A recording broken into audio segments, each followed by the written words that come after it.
हमारी खास पेशकश में आप सभी का स्वागत है। मैं हूं डॉक्टर प्रभात। लॉकडाउन का भारत में आज तीसरा और राजस्थान में 5वां दिन है। लॉकडाउन के दौरान हमने कई तरह की तस्वीरें देखी हैं। कुछ तस्वीरें लॉकडाउन के सकारात्मक पक्ष को सामने लेकर आती हैं, तो कुछ तस्वीरें ऐसी भी हैं जो सरकार और प्रशासन को और उनकी कोशिशों को और उसके साथ ही उनके मानवीय पहलू को ध्यान में रखते हुए व्यवस्थाओं को और पुख्ता करने की जरूरत महसूस कराती हैं। काम धंधा बंद होने के बाद अपना सामान सिर पर लादे मीलों का सफर पैदल तय करने की मजबूरी, जिनके पास रोजगार नहीं है उनके भूखों मरने की नौबत, हमेशा समाज का हिस्सा बने रहने के बीच सोशल डिस्टेंसिंग की मजबूरी, ये सभी हालात हमें ये सोचने पर मजबूर करते हैं कि क्या इनका हमारी मानसिकता पर भी असर पड़ रहा है। आने वाले वक्त के लिए आज के हालात कौन सी नई सीख देकर जाएंगे, आज हमारी खास पेशकश में हम इसी के बारे में बात करेंगे।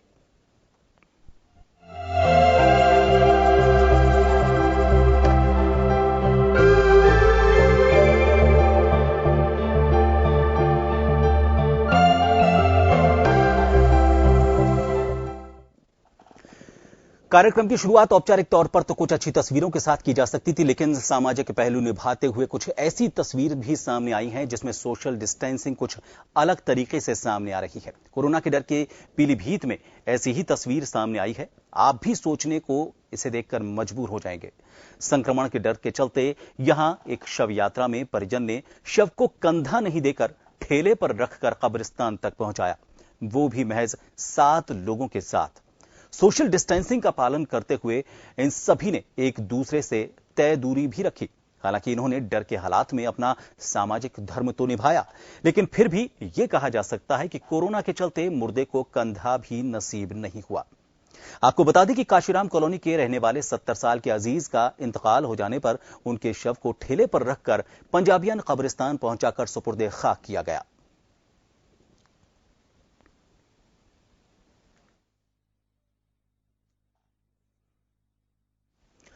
ये थी समाज की एक तस्वीर। कुछ अच्छे पहलू भी निकल कर आते हैं, लेकिन इस बीच कुछ ऐसी तस्वीरें भी सामने निकल कर आती हैं जो सोचने के लिए मजबूर कर देती हैं। आपको बताएं पूरा सिलसिला आखिरकार शुरू कहां से हुआ, क्यों लोग अपने घरों में कैद हैं और क्या मोदी ने ऐसा कहा जिसके बाद सोचने के लिए मजबूर होना पड़ रहा है। मोदी ने यह तक कहा, नहीं संभलोगे तो पीढ़ियां तबाह हो जाएगी। अगर ये 21 दिन नहीं संभले तो देश और आपका परिवार 21 साल पीछे चला जाएगा। अगर ये 21 दिन नहीं संभले तो कई परिवार हमेशा हमेशा के लिए तबाह हो जाएंगे। और मैं ये बात एक प्रधानमंत्री के तौर पर नहीं, आपके परिवार के सदस्य के नाते कह रहा हूं। आखिर क्यों प्रधानमंत्री नरेंद्र मोदी को इस स्तर पर आकर बातचीत करनी पड़ रही है, लोगों से समझाइश करनी पड़ रही है कि वो एक परिवार के सदस्य होने के नाते आप सब लोगों से समझाइश कर रहे हैं। उन्हें कह रहे हैं कि आपका घर में रहना सुरक्षित है। अगर आप घर से बाहर निकलते हैं तो ना सिर्फ अपने लिए बल्कि अपने परिवार, अपने समाज और इस देश के लिए खतरा बन सकते हैं। खैर, इस बीच सरकार ने कई मुश्किलों को समझा। आम जनता के सामने जिस तरह की समस्याएं आई उनको समझा। अर्थव्यवस्था को लेकर उन्होंने एक संवेदनशील रास्ता अपनाया और फिर निर्मला सीतारमण सामने आई। देश की वित्त मंत्री निर्मला सीतारमण ने अर्थव्यवस्था को सुचारू करने के लिए, उसे सुधारने के लिए कुछ घोषणाएं की। काफी हद तक ये घोषणाएं न सिर्फ अर्थव्यवस्था को पटरी पर लाने की कोशिश थी, बल्कि संबल देने की कोशिश थी आम जनता को भी। प्रधानमंत्री गरीब कल्याण अन्न योजना, in which 80 crore poor people, which is 2/3 of our population, and there making sure that not one Garib remains without food. We have now come to say that everyone, each one will get, as per the existing thing, 5 kg of rice or 5 kg of wheat is given to them per month. देश की सेवा कर रहे हैं, इनके लिए इनके साथ कोई दुर्घटना ना घटे और ऐसी परिस्थिति में इनके लिए 50 लाख रुपए की एक अमाउंट जो है उस स्कीम के अंतर्गत प्रति व्यक्ति उसके लिए की है और इससे लगभग 20 लाख ऐसे कर्मचारियों को लाभ मिलेगा जो इस योजना के अंतर्गत आएंगे। ही हमारी अर्थव्यवस्था को पटरी पर लाने और व्यवसायी वर्ग को सहूलियत और उनको संबल देने वाली कोशिश। लेकिन आम जनता के जहन में कई सवाल उठे। लोग काम पर नहीं जा पा रहे हैं, उनको काम धंधा नहीं मिल पा रहा है, घर पर बैठे हैं, इसलिए सैलरी को लेकर भी उनको कुछ संकट नजर आ रहा है। जो व्यवसायी लोग हैं उनके लिए तो बहुत कुछ किया गया, लेकिन छोटे और मझोले उद्योग वाले व्यापारियों के लिए काफी कुछ दिक्कतें अभी भी सामने आ रही हैं। आम आदमी की इसी तकलीफ को समझा आरबीआई ने और रेपो रेट कम करके उनके ऊपर कर्ज का बोझ कम करने की और खासतौर पर उनकी जो ईएमआई है, आम जनता की जो जिंदगी आजकल ईएमआई पर चल रही है, उसमें थोड़ी रियायत देने की कोशिश की। कई तरह की घोषणाएं की आरबीआई गवर्नर ने। Effort to ensure normal functioning of the markets, nurture the impulses of growth and preserve, I repeat, and preserve financial stability. Timely and appropriate measures to contain these three factors, that is to contain intensity, spread and duration. And let us all cooperate with the measures announced by the government to deal with the problem, to prevent the spread of coronavirus, to contain it and win this war. और इस बीच WHO ने कुछ बातें कही हैं, बातें सोचने के लिए मजबूर करती हैं। डब्ल्यूएचओ का कहना है कि जल्द संभलने की जरूरत है भारत को, वरना आने वाले दिनों में विकट हालात पैदा हो सकते हैं। थर्ड स्टेज की बात की हम बात कर रहे हैं और इस थर्ड स्टेज में आने के बाद कोशिशें काफी तेज करनी होंगी, बड़े स्तर पर काम करने होंगे, अस्पतालों में बेडों की संख्या बढ़ानी पड़ेगी और इसी के मद्देनजर डब्ल्यूएचओ ये इशारा कर रहा है कि आप संभल जाएं, व्यवस्थाओं को सुचारू कर लें, लोगों को पाबंद करें। लॉकडाउन का सख्ती से पालन करवाने के लिए उन्होंने कहा है। इसके अलावा भी डब्ल्यूएचओ ने भारत देश की जो भी कोशिशें हैं उनमें और तेजी लाने के लिए कहा है। इस बीच हम जो चिकित्सक हैं उनसे भी बातचीत करेंगे और अवेयरनेस इतनी भारत में की जा रही है, मीडिया के जरिए की जा रही है, प्रधानमंत्री खुद अपील कर रहे हैं, अपने अपने स्तर पर जो मुख्यमंत्री हैं वो भी अपील कर रहे हैं, लोगों से समझाइश कर रहे हैं, सामाजिक संगठन इसमें आगे आकर लोगों से समझाइश कर रहे हैं। उसके बावजूद क्यों ये आंकड़ा अभी भी बढ़ रहा है, इस पर बातचीत करेंगे। डॉक्टर रविंद्र जांगेड़ फिजिशियन हैं, वरिष्ठ चिकित्सक हैं, हमारे साथ जुड़ेंगे। उनसे पहले आपको बता दें पूरी जो आंकड़े हैं, ये आंकड़े किस कदर लगातार बढ़ते जा रहे हैं। राजस्थान के संदर्भ में अगर हम इन आंकड़ों की बात करें तो भारत के सिर पर घंटी खतरे की बज रही है और भारत में जो आंकड़ा बढ़ रहा है अगले 4 महीने बहुत ज्यादा महत्वपूर्ण और खास कहे जा सकते हैं। बताया जा रहा है कि अगस्त तक ये पूरा मामला खत्म हो सकता है, लेकिन इस दौरान बुजुर्गों को सोशल डिस्टेंसिंग का कुछ ज्यादा ही पालन करना होगा और जितना ज्यादा लॉकडाउन का पालन किया जाएगा उतने ही भारत के नागरिक सुरक्षित रहेंगे। और भारत में अगर हम सुविधाओं की बात करें तो करीब 10 लाख वेंटिलेटर्स की फिलहाल इन हालात में जरूरत है और अभी महज 30 से 50 हजार के बीच ही वेंटिलेटर्स हैं। अमेरिका की बात करें तो अमेरिका में 1,60,000 वेंटिलेटर्स हैं। अमेरिका में भी और ज्यादा वेंटिलेटर्स की जरूरत है क्योंकि वहां पर जो आंकड़ा निकलकर सामने आया है कोरोना संदिग्धों का, वो इटली और स्पेन को भी पीछे छोड़ गया है। लेकिन क्योंकि अमेरिका की आबादी कम है, उसमें भी अगर उसको 1.5 लाख वेंटिलेटर कम पड़ते हैं तो भारत में अमेरिका से ज्यादा आबादी होने के बावजूद सिर्फ 50,000 वेंटिलेटर एक खतरे की तरफ ही इशारा करते हैं।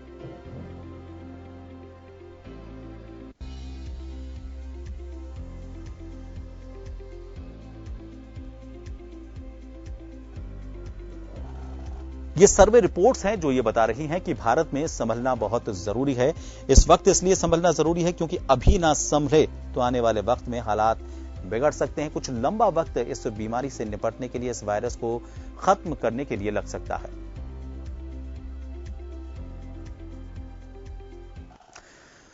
और इसी खास विषय पर बातचीत करेंगे। जयपुर से जन टीवी के न्यूज कोऑर्डिनेटर योगेंद्र शर्मा जी हमारे साथ सीधा जुड़ चुके हैं। योगेंद्र जी, कई तरह की व्यवस्थाएं की जा रही हैं। डब्ल्यूएचओ अपनी तरफ से बार बार कह रहा है कि हालात गंभीर हो सकते हैं, भारत को अपनी व्यवस्थाएं सुचारू करने की जरूरत है। इतनी अवेयरनेस, सरकार की पूरी मशीनरी इसके लिए काम कर रही है, इसके बावजूद आंकड़े बढ़ रहे हैं। पहले तो इसी पर आपसे मैं जानना चाहूंगा, क्या वजह मान सकते हैं आप इसकी?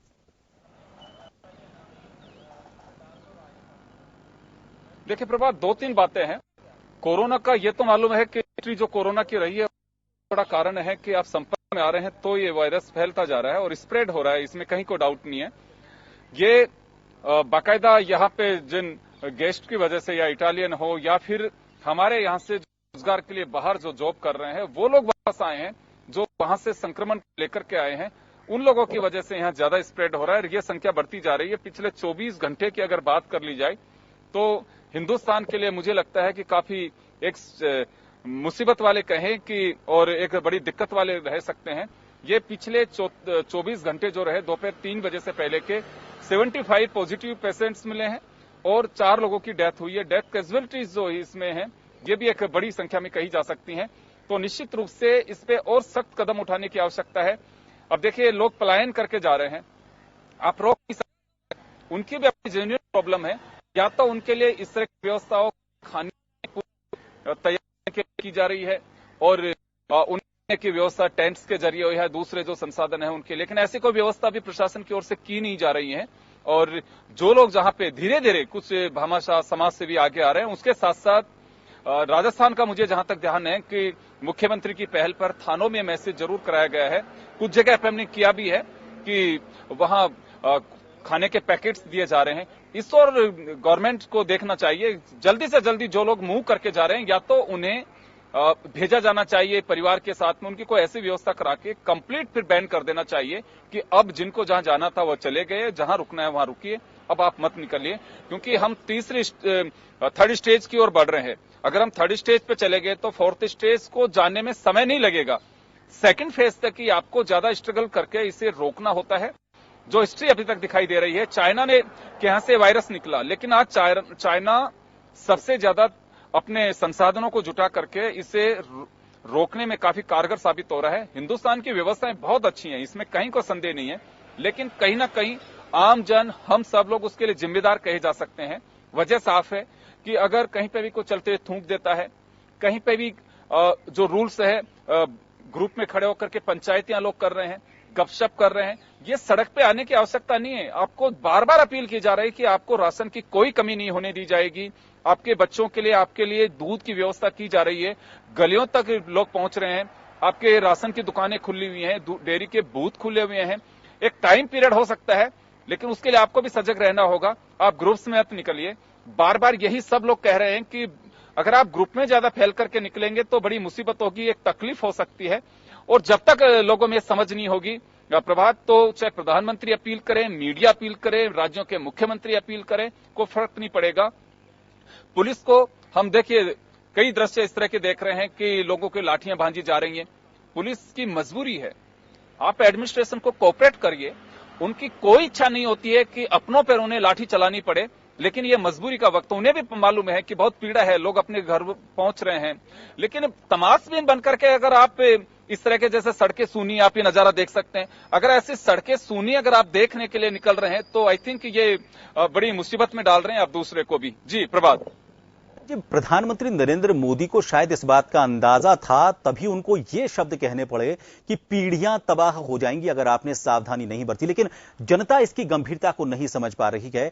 ऐसे में अगर हम यहां जो हालात अभी पैदा हो रहे हैं, आपने कुछ तस्वीरें भी बताई कि किस तरह की तस्वीरें देखने को मिल रही है, पुलिस को बल प्रयोग करना पड़ रहा है, लेकिन इन सब के बीच में तकलीफ उन लोगों की एक दुखती नब्ज भी निकलकर सामने आ रही है जो काम धंधा बंद हो जाने की वजह से अपने घरों की तरफ लौट रहे हैं। चाहे हम राजस्थान के मजदूर जो महाराष्ट्र और गुजरात में बहुत ज्यादा संख्या में काम करते हैं, उनके भारत राजस्थान लौटने की बात करें, या फिर इधर नोएडा और दिल्ली की तरफ से या फिर बड़े शहरों की तरफ से अपने गांवों की तरफ जाते लोगों की बात करें, उनकी तकलीफ बड़ी बढ़ रही है, बरसात भी हो रही है। ये बड़ा एक दुखद पहलू निकलकर सामने आ रहा है।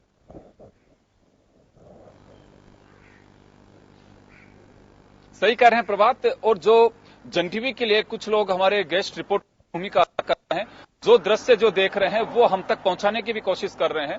और सबसे बड़ी जो वजह है यह है कि देखिए, चिंता सबके सामने होती है।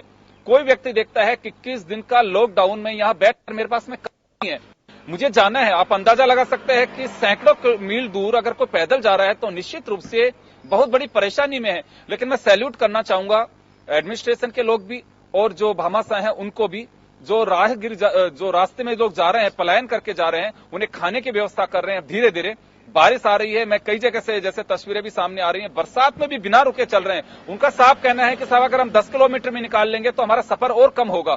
अगर हम कहीं पर भी बैठ जाएंगे तो हमारे लिए मुसीबत है। तो ये मैं कहूंगा कि एक अलग दौर, जो लोग कहते हैं कि कुछ, अभी मैं कहीं पे था तो वहां पे कुछ लोगों ने कहा कि साहब, एक बुजुर्ग व्यक्ति थे कि साहब इनके बारे में कुछ सोचिए जो पलायन कर रहे हैं। मैं कहा साहब, इनकी तकलीफ सभी के सामने है और हम अपने आप को वहां खड़ा होकर के ये एहसास भी करने की कोशिश कर रहे हैं। और प्रशासन की तरफ से मैं रास्ते में देख रहा तो पुलिस का दूसरा रूप भी, एक तरफ लाठियां भांजते हुए आप दिखा रहे हो तस्वीर पे, लेकिन दूसरा रूप यह भी है कि खाना भी सर्व कर रहे हैं, जगह जगह जाकर के खाना भी बांट रहे हैं लोगों के सामने। तो उनका यह कहना था कि मुझे साहब विभाजन का याद आ रहा है, जब घर वालों से मैं सुना करता था कि जिसको जहां जगह मिल रही थी वैसे दौड़ता नजर आ रहा था। ये तो याद वापस ताजा करा रहा है कि अपने घरों को जाने के लोग इस कद्र मजबूर है, उन्हें ना बारिश की परवाह है, ना सड़कों की परवाह है, ना पांव के छालों की परवाह है। आप अंदाजा लगा सकते हैं उस तकलीफ का। कोई भी व्यक्ति अपने आप को उस परिस्थिति के अंदर ढाल करके देख सकता है और उस तकलीफ का एहसास कर सकता है कि किस कद्र। मैं वो फोटो जो हमारे एक जर्नलिस्ट साथी जिन्होंने हमें उपलब्ध कराई, अपनी फ्रैक्चर्ड अपनी पत्नी का पांव जो वो लेकर के और किस तरह से अपने शोल्डर पे लेकर के निकल रहा है। अंदाजा लगाइए 300 किलोमीटर का सफर वो किस तरह से करेगा। लेकिन मैं सैल्यूट करता हूं उस जज्बे को भी, जो लोग इस तरह से निकल रहे हैं अपने घरों को। मजबूरी है, तकलीफ है, हमें भी तकलीफ हो रही है। प्रशासन भी कह रहा है कि आप लोग एकजुट मत होइए, एक जगह इकट्ठे मत होइए, लेकिन उनकी समस्या है, बीवी बच्चों के साथ में कोई चल रहा है। हालांकि हमने समझाने की काफी लोगों को कोशिश की कि आप 10 में हैं, आप 4-4 लोग बढ़ जाइए, आप थोड़ा सा गैप रख करके चलिए, 10-10 फीट का गैप रख लीजिए, ताकि आपके सेहत के साथ भी ये ठीक रहेगा और किसी तरह की कोई परेशानी भी नहीं होगी। लेकिन देखिए, इंसान है, वो लगता है उसको कि साथ साथ चल रहे हैं, हम कहीं छूट ना जाएं, कहीं इनसे पीछे ना रह जाएं, तो सब चल रहे हैं। ये जो कारवां बनता हुआ चल रहा है प्रभात, ये निश्चित रूप से एक जज्बा भी है लोगों के अंदर जो अपने घर तक जाना चाह रहे हैं, और चुनौती इस नाते है कि हम रोकना चाह रहे हैं लोगों को। पता नहीं जिस जगह से आप निकल करके आ रहे हैं वहां आपके क्या स्थितियां थी, आप कहीं आइसोलेशन में तो नहीं थे, आप कहीं निकल करके तो नहीं चल पड़े, आपके साथी जो हैं वो कहीं कोरोना पॉजिटिव के संपर्क में तो नहीं आया।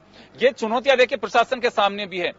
बात ठीक है कि अपने घर आप जाना चाहते हैं, लेकिन कोऑपरेट करना चाहिए प्रशासन को भी और बताना चाहिए आगे होकर के कि मैं फला जगह से आ रहा हूं और ये मेरे संपर्क में अमुक व्यक्ति आया था। तो मुझे लगता है कि ये देश का भला होगा, खुद का तो भला होगा ही, मुल्क का भला भी होगा अगर आप अपनी कोई भी जानकारी एडमिनिस्ट्रेशन के सामने शेयर करते हैं तो। जी प्रभात, आपने सही कहा, लेकिन जैसे हमारा देश कई धर्मों का देश कहा जाता है, धार्मिक यात्राएं अक्सर हम देखा करते हैं। जयपुर की बात करें या फिर दूसरे इलाकों की बात करें, इस तरह के नजारे अक्सर तब देखा करते थे जब धार्मिक यात्राएं हुआ करती थी। लोग निकलते थे, उनके पैरों में छाले पड़ते थे, सामान लेकर निकलते थे, बारिश हो रही है कोई परवाह नहीं है। लेकिन अब उनके जहन में यह धार्मिक यात्रा नहीं है, लेकिन उससे कम भी नहीं है। उनको अब मंदिर नहीं जाना, अपने धर्म स्थल पर नहीं जाना, उनको अपने घर लौटना है, क्योंकि वो वहां कुछ सुकून का वक्त बिताना चाहते हैं, क्योंकि उनके पास कोई रोजगार नहीं है। ऐसे में हालांकि मनोवैज्ञानिक जो हैं इस पर, या मनोचिकित्सक जो हैं, वो बहुत बेहतर जवाब देना चाहेंगे, लेकिन फिर भी आपसे सवाल इसलिए लाजमी है क्योंकि आपने इन सब तस्वीरों को देखा। उन लोगों की मानसिकता, उन लोगों के मनोविज्ञान पर इसका कितना बड़ा असर होगा, क्योंकि एक तो रोजगार इतने दिनों के लिए उनके पास नहीं है और उस पर इतनी तकलीफ है।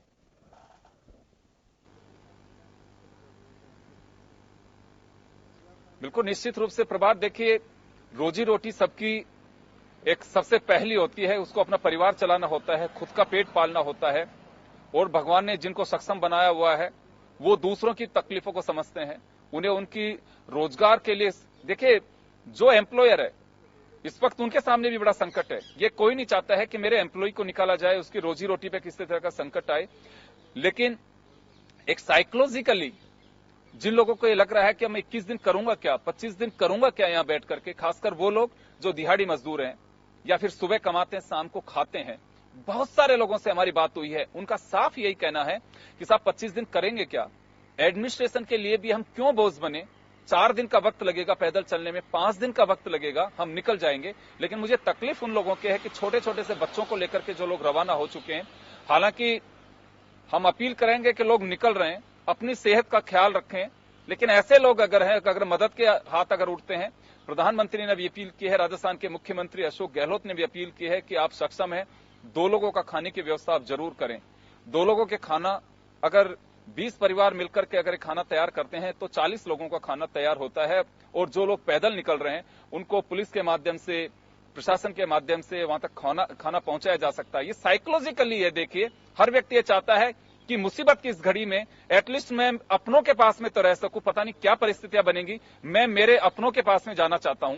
तो निश्चित रूप से एक मनोवैज्ञानिक जो एक इफेक्ट है वो निश्चित रूप से आता है। मैं भी अगर चाहूंगा, अगर कहीं हूं तो कि दूर दराज से आ रहे हैं लोग, कोई फ्लाइट पकड़ के आ रहा है, कोई अपनी टैक्सी से जा रहा है, ये बात केवल दिहाड़ी मजदूरों की नहीं है। हर व्यक्ति ये चाहता है कि मैं अपनों तक पहुंच सकूं, मेरे परिवार के साथ में रह सकूं। ये इतने दिन का जो एक तरह से क्या स्थिति, आज लॉकडाउन है, कल कर्फ्यू भी लग सकता है, तो ऐसे पोजीशन में हर व्यक्ति अपने घर वालों के पास में जाना चाहता है। जी। और आखिरी सवाल, ये जो वक्त इस वक्त आया है, जो हालात हम इस वक्त देख रहे हैं, आने वाले वक्त के लिए क्या नई तैयारियों की एक तरह से जमीन तैयार करते हैं? हमें कितना पहले से मुस्तैद रहना होगा इस तरह के आने वाले जो अनपेक्षित खतरे हैं उनसे, उनके लिए क्या सबक ये दौर हमको देता है?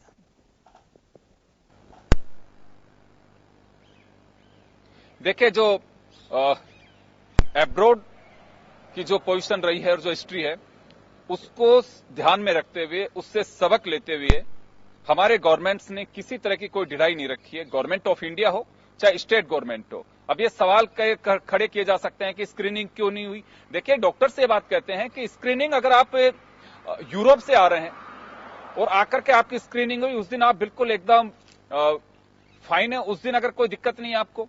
लेकिन अगर 10 दिन बाद में उसके सिम्टम आ रहे हैं तो इसमें स्क्रीनिंग कुछ नहीं कर सकती। आपको आइसोलेट होना पड़ेगा, आपको एडमिनिस्ट्रेशन को बताना होगा, उस पर नजर रखनी होगी। सरकारों की तरफ से पूरी कोशिश भी की गई है, हर राज्य सरकार और गवर्नमेंट ऑफ इंडिया दोनों की तरफ से की गई है। इसमें मैं नहीं कहूंगा कि कहीं कोताही बरती गई है। सही समय पर लॉकडाउन किया गया है, सही समय पर स्टेप्स उठाए गए हैं। देश में लॉकडाउन का तीसरा दिन है, राजस्थान में 5वां दिन है। पूरी व्यवस्थाएं की गई है, जहां संदिग्ध मिल रहा है उसके सराउंडिंग एरिया में 1 किलोमीटर तक कर्फ्यू लगा दिया गया है। तो मुझे लगता है कि तैयारी में कोई कमी नहीं है। आइसोलेशन वार्ड जगह जगह होटल्स हैं या फिर आपके प्राइवेट हॉस्पिटल्स हैं, उन्हें बाकायदा गवर्नमेंट ने अपने कब्जे में भी लेने की कोशिश कर रही है। जैसे भीलवाड़ा में 4 प्राइवेट हॉस्पिटल्स को लिया गया है। पैरामेडिकल स्टाफ, उनकी छुट्टियां रद्द कर दी गई हैं, उन्हें कहा जा रहा है कि आप अपनी तैयारी रखिए। तो मुझे लगता है कि सरकारी स्तर पे मुझे जो प्रयास लग रहे हैं सरकारों के, वो तो काबिले तारीफ ही हैं और अपनी तरफ से पूरी कोशिश भी की जा रही है। समय रहते पूरी चीजें की हैं। ये जो कुछ हो रहा है, मैं इसे सरकार की लापरवाही नहीं मानता, ये हमारी लापरवाही, इंसानियत की लापरवाही है। जो व्यक्ति आया चुपचाप, जैसे जयपुर का उदाहरण है, जो व्यक्ति ओमान से आया है उसे सबसे पहले तो इन्फॉर्म करना चाहिए था प्रशासन को भी। वो पार्टियां करते घूम रहे हैं, लोगों से मिल रहे हैं, मस्जिद में जाके नमाज अदा कर रहे हैं। आप करिए, आपकी धार्मिक आस्था है, लेकिन ये भी तो बताइए कि मैं जिस कंट्री से, जिस मुल्क से आया हूं, वहां की पोजीशन क्या है। अगर वो जांच करा लेते, 4 दिन पहले लोगों से मिलना बंद कर लेते, अपने घर में अपने आप को रखते, तो मुझे लगता है कि ये सारी स्थितियां नहीं बनती। अब प्रशासन के सामने कितने बड़ा एक, ये कहूं कि चुनौती बन गई है कि आप किन किन के संपर्क में आए, पहले तो उन्हें आइडेंटिफाई करना, फिर उनकी स्क्रीनिंग करना, फिर उन्हें आइसोलेट करना।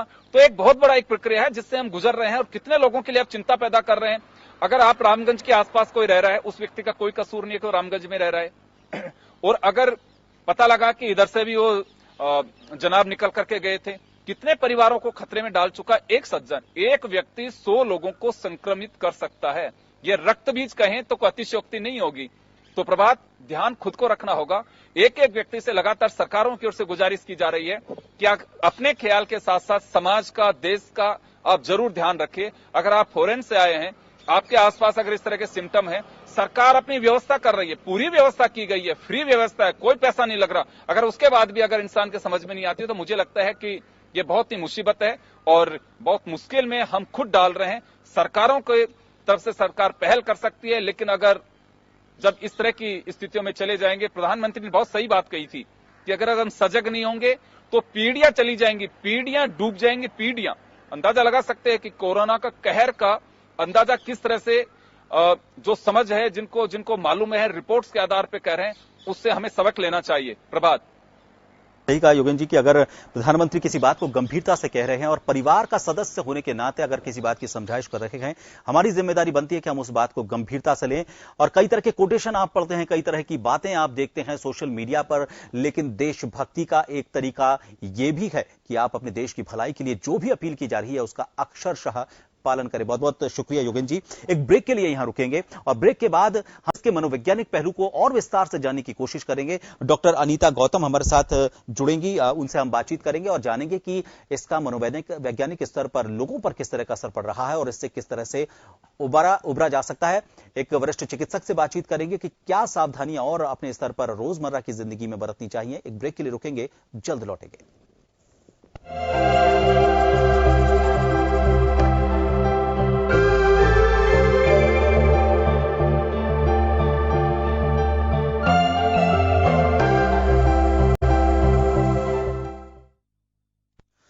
एक बार फिर आप सभी का स्वागत है। हमारी इस खास पेशकश में हम बात कर रहे हैं कोरोना वायरस को लेकर आ रही अलग अलग तस्वीरों की। बात करेंगे इसके मनोवैज्ञानिक पहलू की, जनता पर किस तरह से इन हालात का असर पड़ रहा है, किस तरह से उबरा इनसे जा सकता है। मनोचिकित्सक डॉक्टर अनीता गौतम, उनसे हम जानने की कोशिश करते हैं। पहले वो क्या कहती हैं इस पूरे मामले को लेकर और इस मनोवैज्ञानिक पहलू को लेकर वो जानते हैं, फिर उसके बाद हम कोशिश करेंगे अगर उनसे फोन पर विस्तार में भी बातचीत हो सके तो। घरों में बंद है तो जाहिर सी बात है स्मार्टफोन्स, टीवी पे भी लोग ज्यादा से ज्यादा समय व्यतीत करते हैं। तो जब हम देखेंगे कि इस महामारी का तो अंत हो जाएगा, पर कहीं ना कहीं जो युवा वर्ग है उनके अंदर ये स्मार्टफोन की जो लत है वो कहीं भाई बढ़ भी सकती है, क्योंकि हम उनको अब कह रहे हैं कि आप अपना ज्यादातर समय घरों में व्यतीत करें, फोन पे व्यतीत करें। फोन पर वो जब घर में रहते हैं तो फिर वो क्या करेंगे, तो हो सकता है कहीं ना कहीं फोन की लत, स्मार्टफोन की लत जिससे हम लोगों को बचा रहे थे वो भी अब बढ़ सकती है। हम लोगों के अंदर बोल रहे हैं, जागरूक कर रहे हैं कि बार बार आप हाथ धोए, बार बार आप लोगों से जब भी आप किसी को छूते हैं तो उसके बाद साबुन से अपना हाथ धोए। तो ये एक ओसीडी नाम की बीमारी को भी जन्म देती है, जिसके अंदर मनुष्य के अंदर ये विचार आता है कि उनके हाथ, चारों तरफ हाथ पे गंदगी लगी है और वो बार बार उसको धोने का प्रयास करता है। तो कहीं ना कहीं ये काफी चीजों को जन्म देने वाली है। अभी भी जब इस हम महामारी से जूझ रहे हैं और जब ये महामारी खत्म हो जाएगी उसके जो इफेक्ट्स है वो भी कई मानसिक बीमारियों को जन्म देने वाले हैं। अब इससे बचाव कैसे करें, सबसे जरूरी बात है कि जो न्यूज जब हम बार बार टीवी के सामने देखते हैं, न्यूज देखते हैं कि ये एक अब इतने लोगों का केस बढ़ चुके हैं, इतने लोग संक्रमित हो चुके हैं, इतने लोगों की मृत्यु हो चुकी है, तो जब आपको ये घबराहट पैदा करती है ऐसी न्यूज, तो उसमें एक ब्रेक लें। थोड़ी देर के लिए टीवी पे ऐसी न्यूज ना देके बल्कि और कोई एंटरटेनमेंट चैनल चला लीजिए और अपना ध्यान उससे डाइवर्ट करें। योगा, मेडिटेशन एक बहुत अच्छा तरीका है जो आपके मन को शांति देता है, क्योंकि अब तो विज्ञान ने भी इस चीज को प्रूव किया है कि जब हम योगा मेडिटेशन करते हैं तो हमारे दिमाग के अंदर वो केमिकल्स बनते हैं जो हमारे मन को शांति देते हैं और जो हम घबराहट, पैल्पिटेशन, इन जो लक्षण होते हैं उनको भी कम करते हैं। आपके पास अभी समय है, आप अपने बच्चों के साथ, अपने परिवार के साथ समय व्यतीत करें। जो एक क्वालिटी टाइम की हम बात करते आ रहे हैं आज के स्ट्रेस के माहौल के अंदर, कि आप अपने क्वालिटी टाइम दे बच्चों को। तो आपने जाना कि किस तरह के पोस्ट इफेक्ट्स आपको देखने को मिल सकते हैं और किस तरह से इन चीजों से बचा जा सकता है। लेकिन इसके अलावा भी कई सवाल ऐसे हैं जो जानने की जरूरत महसूस हो रही है। हमारे साथ फोनलाइन पर जुड़ गई हैं डॉक्टर अनीता गौतम, मनोचिकित्सक। डॉक्टर साहब, आपका बहुत बहुत स्वागत है। कुछ चीजें आपने अभी सामने रखी, जाहिर तौर पर इन चीजों पर लोगों का ध्यान जाता नहीं है, क्योंकि लोग सबसे पहले इस बीमारी से निपटने के लिए एक रास्ता तलाशते हैं और उस रास्ते को तलाशने में उनको लगता है कि इस रास्ते उस बीमारी से तो पीछा छूट गया, लेकिन एक नई मनोवैज्ञानिक बीमारी उनको लग जाती है। आपने जो बात कही कि इस दौर में जबकि युवा के पास कोई काम नहीं है, स्कूल कॉलेज ये सब बंद पड़े हैं, जो नौकरी पेशा युवा है उसके सामने काम को लेकर दिक्कत है, तो उसके पास सिर्फ एक साधन हाथ में रह जाता है जिसमें पहले भी वो काफी वक्त निकालता था, मोबाइल। अब इस मोबाइल की जो दिक्कत आने वाले वक्त में सामने आएगी वो किस तरह की दिक्कत हो सकती है और इससे कैसे निपटने के लिए अभी से तैयारी जरूरी है? देखिए, जैसा कि मैंने अभी कहा कि मोबाइल की लत लगने की संभावना काफी ज्यादा है, क्योंकि इस समय युवा वर्ग, बच्चे सभी अपना समय फोन, स्मार्टफोन, कंप्यूटर्स के सामने व्यतीत कर रहे हैं।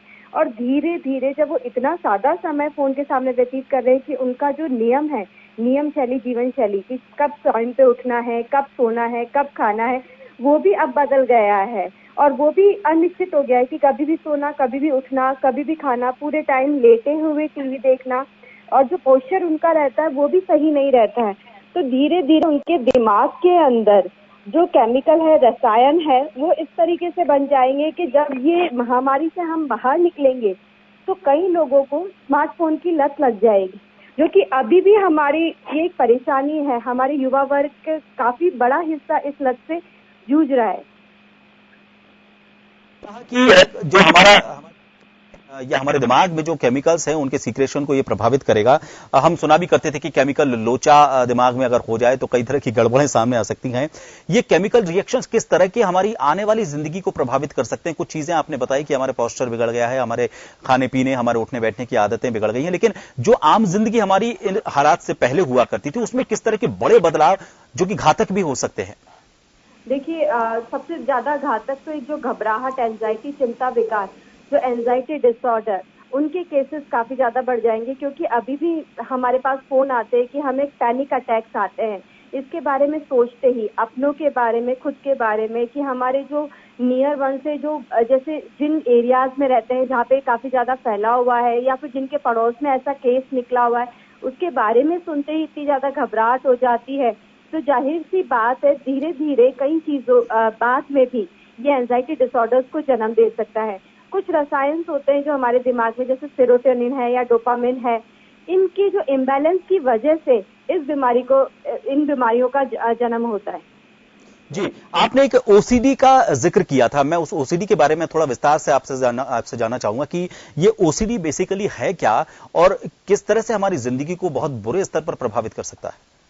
ओसीडी नाम की बीमारी, ऑब्सेसिव कंपल्सिव डिसऑर्डर, इसके काफी सारे केसेस सामने आते हैं जिनके अंदर दिमाग के अंदर एक ही एक बात घूमती है कि जो चारों तरफ है उसमें गंदगी है और इसके अंदर व्यक्ति को बार बार हाथ धोने का मन करता है। ये एक प्रकार का ओसीडी है जिसके अंदर कहीं पे भी छूता है तो हाथ धोता है बार बार। जैसे शौच के बाद नॉर्मली हम एक बार हाथ साबुन से धोकर स्वच्छ मानते हैं, पर वो एक बार नहीं, जब तक 10 बार उसको धो नहीं लेता उसके मन को शांति नहीं थी। हर चीज को सैनिटाइजर से साफ करता है। कई बार तो लोग अपने स्विच बोर्ड को भी साफ करते हैं। और अब जब ये स्थिति आ गई है कोरोना वायरस की, हम लोगों को ये जागरूक कर रहे हैं कि आप डोर नॉब्स को साफ करो, इसको साफ करो। तो जो लोग पहले से इसके बीमार है, इस ओसीडी नाम की बीमारी से ग्रसित है, उनके अंदर इसके जो लक्षण है इनकी पूर्वावृत्ति हो जाएगी, वो एकदम से बढ़ जाएंगे। और जब तक व्यक्ति अपने हाथ नहीं धोता है उनके अंदर बहुत ज्यादा घबराहट, पैनिक अटैक्स रहते हैं, घबराहट रहती है। तो जाहिर सी बात है, मेरे को लग रहा है कि ये चीज ओसीडी नाम की बीमारी को भी बढ़ावा देगी। जी डॉक्टर साहब, कुछ पोस्ट इफेक्ट्स की आपने बात की। जैसे मोबाइल को लेकर अभी भी आम जनता में एक थोड़ी सी दिक्कत ये समझ में आती है कि उसे हल्की सी भी कोई गाने की आवाज या किसी तरह की टोन सुनाई देती है, उसे लगता है उसका मोबाइल बजा। अगर हल्का सा वाइब्रेशन उसकी बॉडी में किसी और वजह से हुआ तो उन्हें लगता है कि उनका मोबाइल वाइब्रेट किया। ये जो एक अलग तरह के जो रिएक्शंस हैं इन चीजों को लेकर, आपको नहीं लगता ये भी बढ़ेंगे धीरे धीरे? बिल्कुल, जिस बात का आप जिक्र कर रहे हैं वो फैंटम रिंगिंग सिंड्रोम है। इसके अंदर व्यक्ति को बार बार एहसास होता है कि उसका फोन बज रहा है लगातार और वो चेक करता रहता है। एक कंपल्सिव चेकिंग हो जाती है कि मेरा कोई मैसेज तो नहीं आया है, मेरा कोई व्हाट्सएप तो नहीं होया है, मेरी कोई जरूरी चीज तो मिस नहीं हुई है। इसलिए काम करते करते भी व्यक्ति बार बार अपने स्मार्टफोन को चेक करता है, व्हाट्सएप चेक करता है, मैसेजेस चेक करता है, जिसकी वाकई में बिल्कुल जरूरत नहीं होती है, पर फिर भी उसको सिर्फ एक आदत सी बन जाती है, लत बन जाती है। तो स्मार्टफोन, कंप्यूटर्स, इंटरनेट से रिलेटेड काफी सारी साइकोलॉजिकल प्रॉब्लम्स हमारे सामने अब आएगी। इसके बचाव का एक ही तरीका है कि हम जानते हैं कि अभी लोग लॉकडाउन है, पर फिर भी आप अपने स्मार्टफोन्स, कंप्यूटर्स का एक डिसिप्लिन में रह के ही उपयोग करें।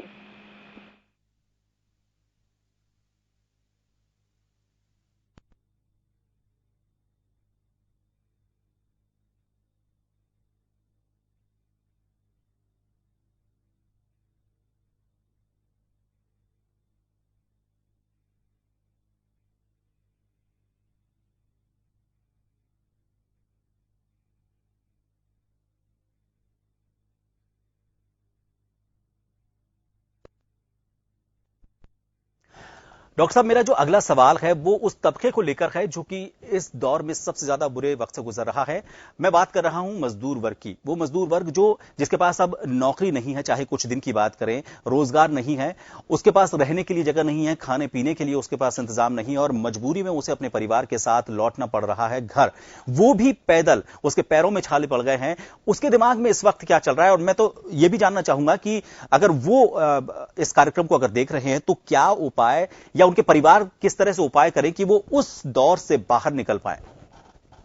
लोगों की आप बात कर रहे हैं कि जो दैनिक दिहाड़ी पे जो रहते हैं, जो रोज काम करते हैं और रोज उनके घर में चूल्हा जलता है, उनकी अभी स्थिति काफी खराब है, क्योंकि लॉकडाउन की वजह से वो बाहर जा नहीं पा रहे हैं, काम नहीं कर पा रहे हैं। तो जाहिर सी बात है, एक निराशा की भावना उनके अंदर काफी ज्यादा घर कर चुकी है। और अभी ही नहीं कि उनको लग रहा है कि 21 दिन के बाद की स्थिति भी अभी नॉर्मल नहीं हो पाएगी, उसके बाद भी वो लोग आराम से काम कर सके या लोग उनको अपने घरों में काम करने देंगे, ऐसा भी नहीं है। तो उनको ये लग रहा है कि आप ही 1-2 महीने की उनकी परेशानी और 1-2 महीने बिना आय के जीवन परिवार चलाना बहुत मुश्किल हो जाता है। तो ऐसे निराशा की स्थिति में हमारा ये राय रहेगी कि आप एक मानसिक शांति बनाए रखें, परिवार के साथ रहे, और सरकार या जो NGOs इनके लिए काम कर रहे हैं, जैसे हमारी सरकार ने भी काफी सारे ऐसे किए हैं कि जो लोग गरीब हैं, जिनको दैनिक मजदूरी मिलती है, उनके पास खाना पहुंचा रहे हैं, और उनको सहायता करनी चाहिए। काफी NGOs भी सामने आए हैं, और जो समृद्ध परिवार है जिनके घरों में ये लोग काम करते हैं, वो भी आगे आए कि कुछ समय तक इनको बिना पेमेंट काटे इनको छुट्टी दे। साहब, एक छोटा सा सवाल, और मैंने काफी वक्त आपका ले लिया है, लेकिन इस स्तर पर बात करने की मीडिया के जरिए बहुत बड़ी जरूरत महसूस हो जाती है, क्योंकि आने वाले वक्त में इसके गलत परिणाम भी सामने आ सकते हैं। मैं एक छोटा सा सवाल और आपसे करना चाहूंगा कि जिस क्वालिटी टाइम की बात आपने कही थी, वो क्वालिटी टाइम क्या है, और उस क्वालिटी टाइम को इस दौर में कैसे जिया जाए? हम चाहे महिलाओं की बात करें, बुजुर्गों की बात करें, युवाओं की बात करें, नौकरी पेशाओं की बात करें, या फिर बच्चों की बात करें, कौन किस तरह से अपना क्वालिटी टाइम इस वक्त बिताए ताकि उसकी आदतें अच्छी रखें और वो इस तरह की बीमारियों का शिकार ना हो? देखिए, सबसे बात आपने बिल्कुल सही कहा, एक मीडिया का एक बहुत बड़ा योगदान होता है। जो भी इस समय ये प्रोग्राम देख रहा है, उसको कहीं ना कहीं मदद मिले, तभी हमें लगेगा कि हमारा प्रोग्राम सही है, और एक जना भी इससे आगे पॉजिटिव सोच आती है, वही बड़ी बात है। सबसे ज्यादा है कि क्वालिटी टाइम क्या होता है। क्वालिटी टाइम वही है जहाँ हमें लगता है कि हमारे समय का सदुपयोग हुआ है। बुजुर्गों की बात है, सबसे जरूरी बात, घर के सारे सदस्य जो आपका टाइम टेबल है, एक दैनिक दिनचर्या है, उसको एक सही तरीके से करें। सही टाइम पे उठना, सही टाइम पे सोना, सही टाइम पर खाना खाना, जिससे जो आपकी बॉडी है उसका क्लॉक एकदम वही रहे जो आप इस लॉकडाउन से पहले था। अगर आप अनिश्चित समय पे उठेंगे, सोएंगे, खाएंगे, तो आपका बॉडी क्लॉक थोड़ा सा डिस्टर्ब हो जाएगा। दूसरी बात, जब आपका परिवार में अभी कोई भी बाहर से हेल्प नहीं आ रही है, तो परिवार के सारे सदस्य मिलकर छोटे छोटे काम कर सकते हैं। जैसे अगर गृहिणी खाना बना रही है, तो जो बच्चे हैं वो डस्टिंग का काम कर सकते हैं, और चीजों को समेटना, कपड़ों को समेटना, इस तरीके से छोटे छोटे काम में मदद मिलेगी, तो गृहिणी को भी मदद मिलेगी। दूसरा, जब आप अपने बच्चों से बात करें, तो आपके पास फोन या स्मार्टफोन ना हो, बल्कि बच्चों से डायरेक्ट बात करें, कैरम खेलें, लूडो खेलें, उनके साथ ड्राइंग करें, उनको पढ़ाएं। इस समय काफी सारी लंबी छुट्टियां हो गई, तो आगे की जो नेक्स्ट ईयर की पढ़ाई है, वो आप पढ़ा सकते हैं, उनके साथ टाइम स्पेंड कर सकते हैं। बड़े लोग, बुजुर्ग लोग, जैसे टीवी पर आस्था का प्रोग्राम देखते हैं, या फिर रामायण है, या फिर जो उनके ग्रैंड चिल्ड्रंस हैं, उनके साथ आप समय व्यतीत करें, उनके साथ आप जोक सुनाएं, आप अपने पुराने जो उनके अनुभव है वो शेयर करें, ताकि जो नई पीढ़ी है उनको उनसे सीखने को मौका मिले। डॉक्टर साहब, मैं वास्तव में आपका दिल से शुक्रिया इसलिए अदा करना चाहूंगा क्योंकि बहुत जरूरी था इस स्तर पर बातचीत करना, और मीडिया के जरिए आपने जो लोगों तक बात पहुंचाई है, मेरे ख्याल से ये सिर्फ इस दौर की बात नहीं, हमारी आम जिंदगी में भी जो आदतें हमारे रोजमर्रा की जिंदगी में हमको घेर चुकी हैं, उनसे बाहर किस तरह से निकला जाए, और वास्तव में जो एक गोल्डन पीरियड जिसको हम कहते हैं, या फिर क्वालिटी टाइम जिसको हम कहते हैं, उसको कैसे जिया जाए, आपने बहुत अच्छे तरीके से बताया।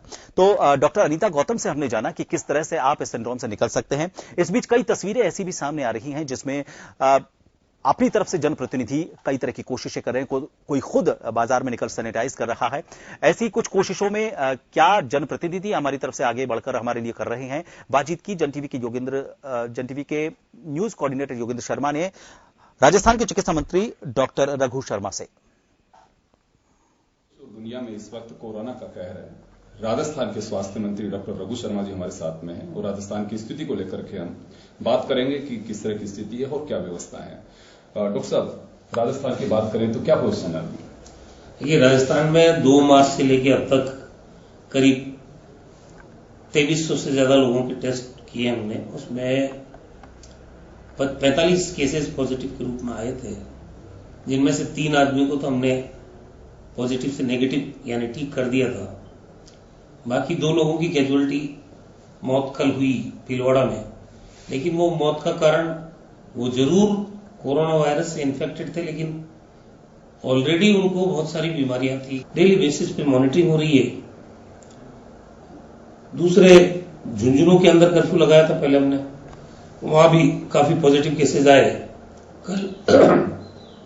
कल रामनगर जयपुर में एक केस पॉजिटिव आया है, तो वहां 1 किलोमीटर के दायरे में कर्फ्यू लगाया है और कॉन्टैक्ट ट्रेसिंग की जा रही है। वो किन लोगों के संपर्क में आए हैं, उनके परिवार के लोगों को आइसोलेशन में ले लिया गया है। डॉक्टर साहब, एक सवाल है कि जो अभी तक केसेस सामने आ रहे हैं उसमें चाहे भीलवाड़ा का मामला हो या जयपुर का हो, कहीं ना कहीं आदमी की लापरवाही की वजह से सामने आ रहा है। 45 साल का युवक जो ओमान से आए, वह भी इस लगातार सरकारों की अपील, मॉनिटरिंग, उसके बावजूद भी अगर कोई विदेश से आता है वो सस्पेक्टेड केस हो सकता है, जो पॉजिटिव भी हुआ यहाँ पे जो जयपुर में है। ऐसा क्या वजह है कि लोगों को समझ में नहीं आ रही है? और अगर ये ओमान से आए सज्जन अगर इन्फॉर्म करते अगर संबंधित थाने को, प्रशासन को कि मैं मेरा एक बार जांच करवा लीजिए, मैं बाहर से आया हूं, तो ये स्थितियां क्यों नहीं बन पा रही हैं? देखिए, ये आम आदमी की समझ की बात है और उनको कोई अधिकार नहीं है जो बाहर से आ रहे हैं, चाहे वो अन्य राज्यों से आ रहे हो चाहे विदेश से आ रहे हो, कि आप संक्रमण लेके आए और इसको आप फैला दें दूसरे लोगों में। आपको आते ही पहले एक जिम्मेदार नागरिक का परिचय देना चाहिए। आपको संबंधित थाने में बताएं, चाहे अस्पताल में जाके अपना जांच करवाएं, उनको सूचित करें कि मैं फलां कंट्री से आया हूं, ताकि उनको आइसोलेशन में रखने की सलाह दे सकते हैं हमारे डॉक्टर्स। तो ये जो गलतियां जहां हुई है उन्हीं गलतियों की। और दूसरा, ये लोग उतरे हैं दिल्ली अंतर्राष्ट्रीय हवाई अड्डे पे। पहले भी इटालियन जो टूरिस्ट आए थे 23 लोगों का दल, वो भी इटली वाले दिल्ली में उतरे थे और बाई रोड आ गए, ना हमको ट्रेवल प्लान की जानकारी। अब कैसे हम उन लोगों को ट्रेस करें? क्योंकि जहां सर्वाधिक इफेक्टेड लोग हैं, उन कंट्रीज से जो लोग आ रहे हैं, उनकी तो जिम्मेदारी ज्यादा बनती है ना। इसमें कुछ सख्त रवैया क्या करेंगे? अभी कुछ एडवाइजरी या कुछ गाइडलाइन ऐसी जारी कर रहे हैं कि ये हर व्यक्ति के लिए बाउंडेशन हो कि कोई बाहर से आ रहा है तो बिल्कुल संबंधित थाने में। देखिए, अब तो स्थितियां बिल्कुल डिफरेंट हो गई है। भारत सरकार भी जागरूक हो गई है, बॉर्डर सील कर दिए गए हैं, फ्लाइट्स बंद हो गई है, ट्रेन बंद हो गई है, बसें बंद हो गई। लेकिन वे जो पहले शुरुआती दौर में जो लोग आ गए, उनकी समस्या की वजह से, क्योंकि 14 दिन ये वायरस एक आदमी के शरीर में जिंदा रहता है, कभी भी ये एक्टिव हो। राजस्थान और भारत की दुनिया के मुल्कों में काफी तारीफ हो रही है कि कोरोना से पहले ही उन लोगों ने काफी अपने इंतजाम किए। हम लोग दूसरे से तीसरे फेज की ओर जा रहे हैं, यानी कि स्टेप जा रहे हैं, पोजिशन में जा रहे हैं। तो कुछ और पैरामेडिकल स्टाफ या मेडिकल रिलीफ के लिए और कुछ कर रहे हैं अभी आप? हर रोज लगा रहे हैं किसी न किसी को। देखिए, अब ये हमारे जो ईएसआई के हॉस्पिटल में जो काम करते हैं डॉक्टर, उनको भेज रहे हैं, अलग अलग जिलों में भेज रहे हैं। 735 डॉक्टर्स की मैंने भर्ती की। तो जिला सीएमएचओ के अंडर में सिर्फ कोरोना वायरस से लड़ने के लिए उनको काम में लिया जा रहा है। हम 450-500 जो डेंटल डॉक्टर्स हैं, उनको भी ट्रेनिंग देके इसी काम में लगाना चाहते हैं। कुल मिला के जो हमारी इंटर्नशिप कर रहे हैं, उन लोगों को भी इस काम में लगाना चाहते हैं। तो चिकित्सा विभाग की तरफ से वारपुट पे काम हो रहा है, गवर्नमेंट की तरफ से वारपुट पे काम हो रहा है। लॉकडाउन में किसी को दिक्कत नहीं हो, ये बारीकी से देखा जा रहा है। तो चलिए, वारपुट पर राजस्थान सरकार काम कर रही है और राजस्थान के चिकित्सा मंत्री रघु शर्मा खुद एक नोडल ऑफिसर की तरह काम में जुटे हुए हैं। मुख्यमंत्री के साथ कंधे से कंधा मिलाकर के काम कर रहे हैं। नई जो स्थितियां बन रही हैं उनसे किस तरह से निपटा जा सकता है, उसको लेकर के सरकार विचार कर रही है कि हालात से कैसे निपटा जाएगा। उसे एक बार फिर वारपुट पे लेते हुए अधिकारियों को निर्देश दिए जा रहे हैं। कैमरा पर्सन जगराज के साथ योगेंद्र शर्मा, जनपद न्यूज, जयपुर। तो सरकार अपनी तरफ से कोशिश कर रही है, प्रशासन अपनी तरफ से कोशिश कर रहा है, मीडिया के जरिए आपसे अपील की जा रही है। प्रधानमंत्री नरेंद्र मोदी ने खुद ने कहा, कोरोना इसकी नई डेफिनेशन उन्होंने सामने रखी, कोई रोड पर ना निकले। इस अपील का पालन करें। आप सुरक्षित रहेंगे तो समाज और देश भी सुरक्षित रहेगा। मुझे दीजिए इजाजत। नमस्कार। जन टीवी की लेटेस्ट अपडेट पाने के लिए हमारे चैनल को जरूर सब्सक्राइब करें और नोटिफिकेशन पाने के लिए बेल आइकॉन दबाएं।